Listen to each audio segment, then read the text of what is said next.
What's up, y'all? This is your girl, Tawana Nicole, copywriter chick, and I came to drop some gems on you guys today. So, I want to kind of talk about the fact that as a copywriter, here are some things that you probably want to know. It is an amazing, highly profitable career gig, and I absolutely love doing it. So many businesses, so many brands, they don't know how to write, they don't like to write, and sign me up because that's who I am. So one of the things that I had to learn when I kind of immersed myself into being a writer was mastering the art of storytelling. If you want to be above the rest, it's not hard, it's just practice. And we know that practice makes better, not perfect.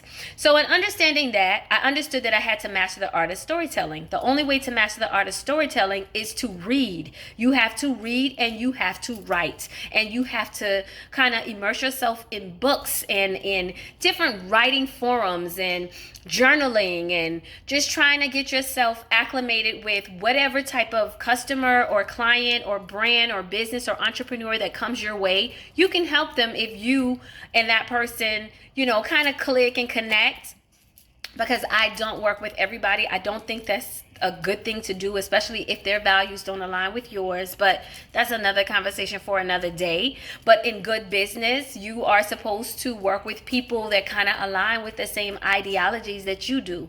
No shade, but some people work at different paces. Some people have different personality types and requires a certain level of attention or expectation. So you have to know that in business. But as a copywriter, when you master the art of selling, then you move to the fundamentals of copywriting. So creating a headline is one of the things that you must master. I am going to basically just dial in on headlines, because a headline is going to get people to stop in their tracks. That's your clickbait. And I do use clickbait. I like to use the word clickbait because that's what gets people to click on what it is that you're selling. Once you get them there, you have to add value. So whatever your service or your product or whatever you are talking about as far as your cause, it has to resonate with that person. Now, before we get to the person clicking on your site, you have to create an audience that needs what you're selling. If you're selling razors to book readers, you're not going to make sales. If you're selling steak to seafood eaters, you're not going to sell. So you have to already know who are meat eaters, where do they live, where do they go, where do they hang out, what's their thought process? How do you break that all the way down into the most micro questions ever, because you have to answer these questions about your customer. And once you answer the questions about the clients or the customers that you're looking to seek, to gain their business, once you've gotten to that point, you're already there. They already said yes to you. So once they've said yes to you because you've targeted the right people, then your headline has to stop them in their tracks. And if that headline is not crafted properly, they're going to scroll right past it. So you always want to think about how to headlines. They're the best. They work. Numerology, or I'm getting beside myself. Numerical topics work. Top 3 points for copywriters. Top 7 ways to make money online without having to pay a ton of money for it. How I made $1 million in 30 days. How I grew my audience from 0 to 1 million. I know why the cage bird sings. Those are headlines. If you look at book covers, those are great headlines. If you get magazines, one of the things that I like to do is I like to kind of cross-reference either research data, statistics, anything against different magazines. I like to see what they're doing now versus what they used to do. And I like to incorporate a little bit of both. So you have to understand that logic doesn't sell. Logic doesn't sell. So those big words with all this, pizzazz when it comes to headlines, people are not going to stop on that. Look, the party is online and people like to bar hop. So they're going to hop from TikTok to Instagram to Twitter to Facebook to, Snapchat to YouTube. Like, the party's online. So they're going to hop. And if you cannot capture their attention in at least 3 to 7 seconds, you have lost them. Okay? So in order to do that, you have to master the art. I'm telling you these things over and over and over because it's something that you need to practice if you're a copywriter. So master the art of storytelling. People don't buy logically. They buy based on emotion. Understand that when you're writing. And then what people do, they use logic to kind of justify why they bought what they bought. You know what I'm saying? So you have to kind of understand a little bit of human psychology because this is sales. Welcome to Sales 101. Great storytelling 101 kind of involves like oversimplifying the story, saying it over and over and over. As you can see, we've been talking on this video for the past 5 minutes and 55 seconds. And the thing that you heard me say is master the art of storytelling. That's what I want you guys to dial in on. Master the art of storytelling so that your headlines could be super dope. When you master the art of storytelling, it's like a bridge that is connecting to you and from you to the person that you're selling to. And if you can reach them and they be like, oh, I was just looking for this. Let me get this right here from this place because I really need it. And I like the fact that it's non-GMO. It hasn't been tested on animals. Like, all of those things matter. So mastering the art of storytelling is super, super, super, super important. All right, so there are 2 ways that you kind of master the art of storytelling. And the 2 ways is the journey of, like, people like to see achievement stories. Like, if you've ever been to like a conference, all of the speakers started from the bottom, now we here.